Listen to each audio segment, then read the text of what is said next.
Morning बच्चों। हम आज मुक्ति यज्ञ में राष्ट्र नायक गांधी जी का चरित्र चित्रण पढ़ने जा रहे हैं। ठीक है, राष्ट्र के नायक कौन थे? गांधी जी थे। तो गांधी जी का पूरा नाम क्या था बेटा? मोहनदास करमचंद गांधी। ठीक है,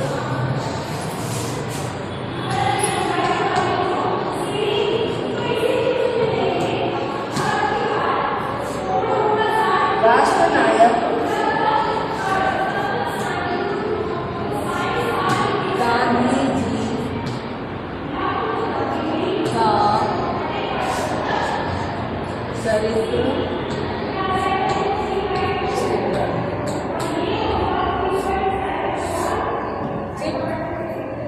चरित्र चित्रण का मतलब आप क्या समझते हैं? किसी भी व्यक्ति के चरित्र की विशेषताओं का वर्णन। ठीक है, तो मुक्ति यज्ञ के गांधी जी कैसे थे? सबसे पहले हेडिंग होगी सत्य अहिंसा के पुजारी। सत्य अहिंसा के पुजारी। ठीक है बेटा। महात्मा गांधी ने संसार के सामने सत्य और अहिंसा का अभिनव प्रयोग किया। उनका दृढ़ विश्वास था कि बिना खून बहाए भी बिना रक्तपात के स्वतंत्रता प्राप्त की जा सकती है। उनका क्या मानना था? कि बिना रक्तपात के भी स्वतंत्रता प्राप्त की जा सकती है। इसी विश्वास के बल पर उन्होंने भारत से शक्तिशाली ब्रिटिश सत्ता के पैर उखाड़ दिए। सत्य और अहिंसा का प्रयोग उन्होंने ब्रिटिश सरकार के विरुद्ध ही नहीं किया, अपितु इन सिद्धांतों को अपने व्यक्तिगत जीवन में भी अक्षरशः उतारा। दूसरी हेडिंग है बेटा साहसी एवं दृढ़ निश्चयी। साहसी एवं दृढ़ निश्चयी। साहसी एवं दृढ़ निश्चयी। महात्मा गांधी अपने निश्चय पर दृढ़ रहने वाले साहसी व्यक्ति थे। उन्होंने ब्रिटिश शासन के नमक कानून को तोड़ने हेतु अद्भुत साहस का प्रदर्शन किया। वे अंग्रेजी सत्ता के क्रूर दमन चक्र से तनिक भी विचलित नहीं हुए। इनके लिए जो कहा गया है, वीरोचित वर आवेशों में, लिख दे रहा है इसको। इस हेडिंग के अंतर्गत पहले तो बोल रहे वो लिखोगे, फिर ये श्लोक लिखोगे। वीरोचित वर आवेशों से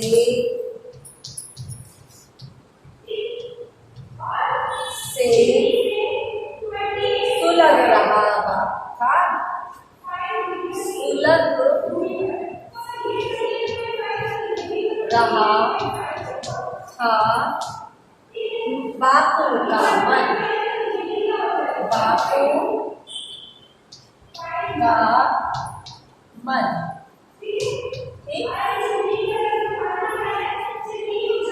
दांडी यात्रा के समय उनके दृढ़ निश्चय एवं अपूर्व साहस के दर्शन भी होते हैं।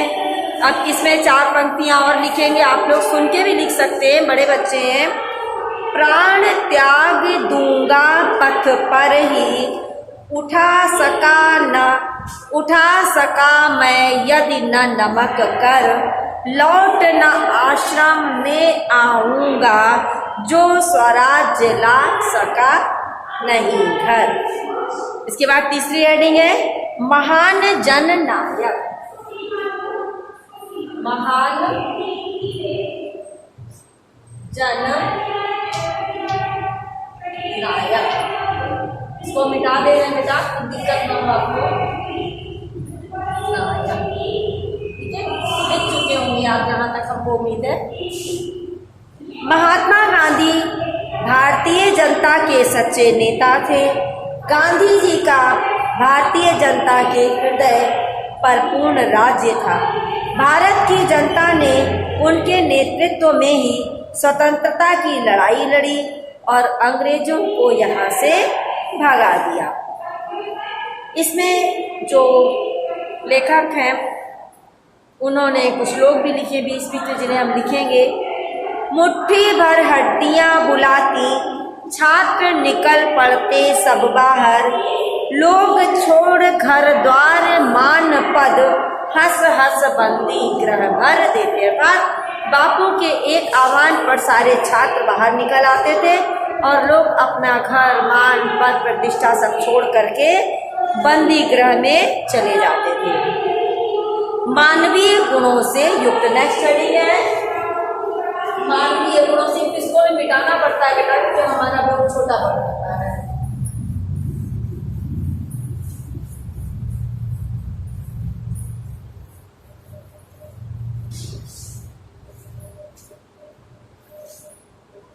फोर नंबर की हेडिंग है मानवीय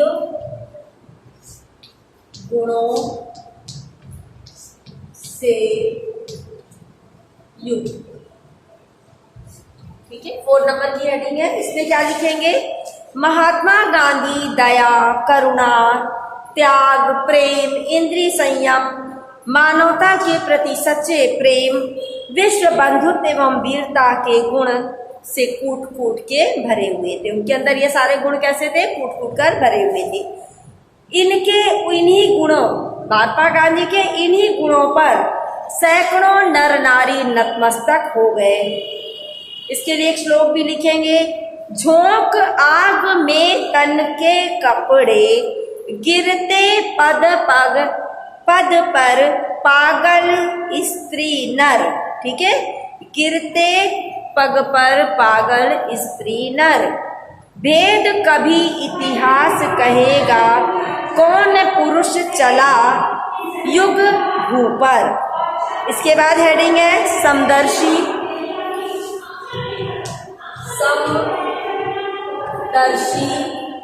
अर्थात समान रूप से सबको देखने वाले। गांधी जी की दृष्टि में ना कोई छोटा था, ना कोई अछूत था, ना ही कोई तुच्छ था। वे सभी को समान दृष्टि से देखते थे। सार रूप में हम कह सकते हैं कि महात्मा गांधी महान राष्ट्रनायक, स्वतंत्रता के पुजारी, सत्य और अहिंसा की मूर्ति, निर्भीक, साहसी, दृढ़ प्रतिज्ञ एवं संयमी व्यक्ति थे। और इसमें हम एक श्लोक और लिखेंगे। पद छुआछूत का भूत भगाने, छुआछूत का भूत भगाने, किया व्रती ने दृढ़ आंदोलन, हिले द्विजों के रुद्ध हृदय पट, द्विजों के रुद्ध हृदय पट।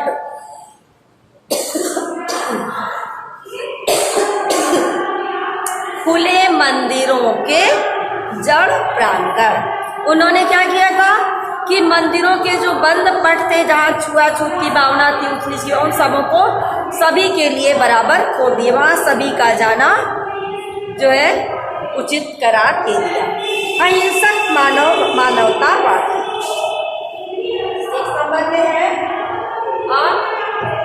अहिंसक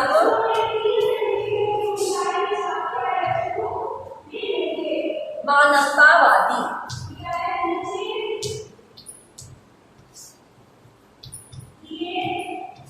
अहिंसक माने जो हिंसा ना करे, मानवतावादी माने जो मानवता को अपना धर्म माने। मुक्ति यज्ञ के गांधी अहिंसक मानवतावादी थे।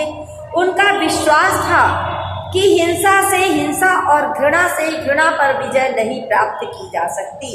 वे परस्पर प्रेम उत्पन्न करके घृणा एवं हिंसा को दूर करना चाहते थे। वे हिंसा का प्रयोग करके स्वतंत्रता भी नहीं चाहते थे। उनका क्या कहना था कि अगर हिंसा करके स्वतंत्रता प्राप्त की तो कोई लाभ नहीं है, इसलिए वो स्वतंत्रता तो चाहते थे लेकिन हिंसा के द्वारा नहीं चाहते थे, क्योंकि उन्हें संदेह था कि ऐसी स्वतंत्र भूमि मानवता से रहित होगी। यहाँ पे हम एक पद लिखेंगे, घृणा घृणा से नहीं मरेगी, बल प्रयोग पशु साधन निर्दय, हिंसा पर निर्मित भू संस्कृति मानवीय होगी न मुझे भव। ठीक है, मुझे भय, सॉरी ये कह रहे हैं कि मुझे इस बात का भय है कि हिंसा पर अगर हम स्वतंत्रता प्राप्त कर लेंगे तो वो मानवीय नहीं होगी। निष्कर्ष पे हम देखते हैं बेटा, लास्ट हेडिंग है निष्कर्ष।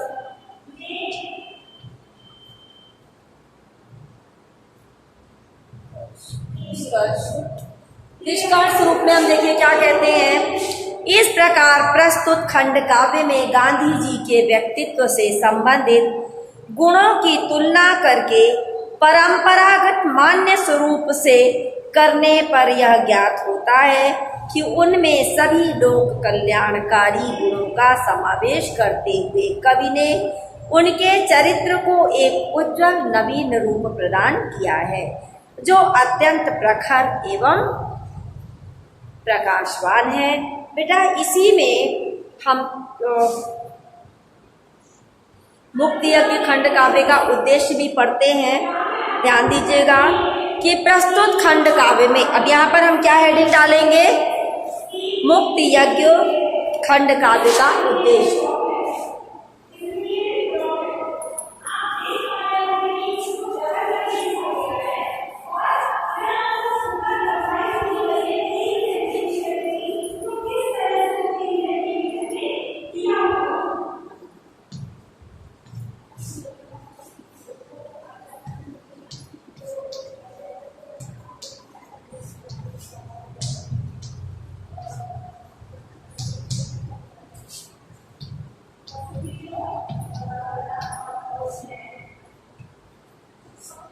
जब हम कोई भी काम करते तो बिना उद्देश्य के तो नहीं करते ना बेटा। तो सुमित्रानंदन पंत ने लोकायतन महाकाव्य का जो है एक अंश मात्र इसमें दिया है। उन्होंने एक लोकायतन नाम का महाकाव्य लिखा, जिसका एक अंश है जिसको ये हम खंड काव्य के रूप में पढ़ रहे हैं। उसमें इन्होंने जो उद्देश्य प्रस्तुत किया वो ये है कि जो भारतीय स्वतंत्रता संग्राम को एक महायज्ञ मानकर इस काव्य की रचना उन्होंने की थी। ठीक है, कवि ने आधुनिक युग की अत्यंत महत्वपूर्ण एवं ज्वलंत घटना को अपने काव्य का विषय बनाया है, जिसका उद्देश्य क्या है, भावी पीढ़ी को देश की आजादी के इतिहास से अवगत कराना तथा साथ ही में गांधी दर्शन की महत्वपूर्ण भूमिका को प्रदर्शित करना। कवि का उद्देश्य हिंसा पर अहिंसा की विजय, असत्य पर सत्य की विजय को दिखाकर मानवता के प्रति सच्ची आस्था उत्पन्न करके जन जन में मनुष्य के हृदय में विश्व बंधुत्व एवं प्रेम की भावना का संचार करना है। कवि राष्ट्र की स्वतंत्रता को मुक्ति यज्ञ का प्रथम चरण मानता है। उसका महान उद्देश्य विश्व में शांति और एकता स्थापित करना है। उसने लिखा है कि अंतरैक्य, देखिए लिख लीजिएगा, अंतरैक्य में बंध मानवता, लिख दे रहे हैं नहीं तो आप छोड़ दो।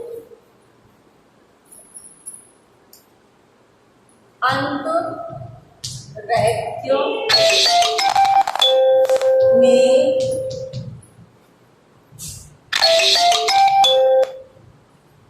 बंध मानवता, अंतरैक्य में बंध मानवता धरती पर रह सकती जीवित, धरती पर रह सकती जीवित, जीवित बाह्य विविधता, बाह्य विविधता, ठीक है, बहु की समता,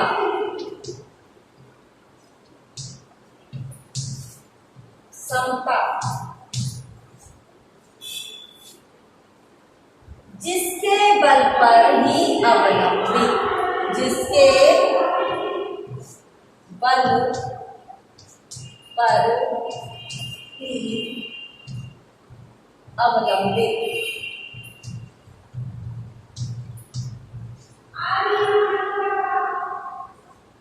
ठीक है, लिख लेंगे आप इसको। मुक्ति यज्ञ में कवि का उद्देश्य मात्र स्वतंत्रता संग्राम के ऐतिहासिक दृश्यों को चित्रित करना ही नहीं है, इतिहास संबंधी यथावत तथ्य चित्र प्रस्तुत करने के कारण समालोचकों ने पंत जी की इस कृति को काव्यात्मक आलेख के नाम से संबोधित किया है। किंतु मुक्ति यज्ञ मात्र काव्यात्मक आलेख ही नहीं है, इसमें कवि ने एक शाश्वत जीवन दर्शन का उद्घोष भी किया है, जो सत्य, अहिंसा, कर्म, त्याग, प्रेम और करुणा के विश्वव्यापी भावों पर आधारित है। यह किसी काव्यात्मक आलेख का गुण नहीं है, वरन यह काव्य का वह उदात्त भाव संप्रेषण है जिसके कारण किसी भी विद्या में लिखी गई भाषा कृति काव्य कहलाती है। जैसे आंग्ल भाल बच गया कालिमा, चढ़ी न अति पातक की अक्षय, छूट गए सूली से ईसा, हरने जन भूका पातक भय। कवि का यह जीवन दर्शन भारतीय स्वतंत्रता के आंदोलन की पृष्ठभूमि में तथा गांधीवादी दर्शन के रूप में भारतीय परतंत्रता के परिप्रेक्ष्य में मुखरित होता है, और मुक्ति यज्ञ का यह पावन धुआं विश्व मानवता एवं विश्व प्रेम का विराट स्वरूप धारण कर लेता है। हिरोशिमा नागासाकी पर भीषण अणुबम का विस्फोटन मानवता की मर्म स्थल का कभी भरेगा क्या दुस्सह व्रण।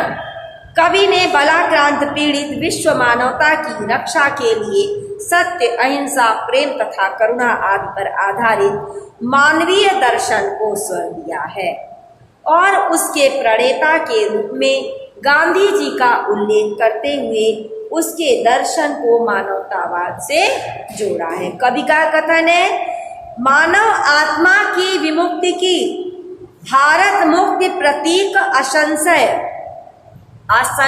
ठीक है, ध्यान दीजिएगा, असंशय कटे विश्व मन के जड़ बंधन, हुआ चेतना का अरुणोदय। अरुणोदय माने अरुणोदय। निसंदेह यह व्यापक उद्देश्य ही मुक्त यज्ञ की रचना का मर्म है, और कवि ने इसी सैद्धांतिक पक्ष को व्यावहारिक रूप से सामाजिक पृष्ठभूमि पर उतारा है।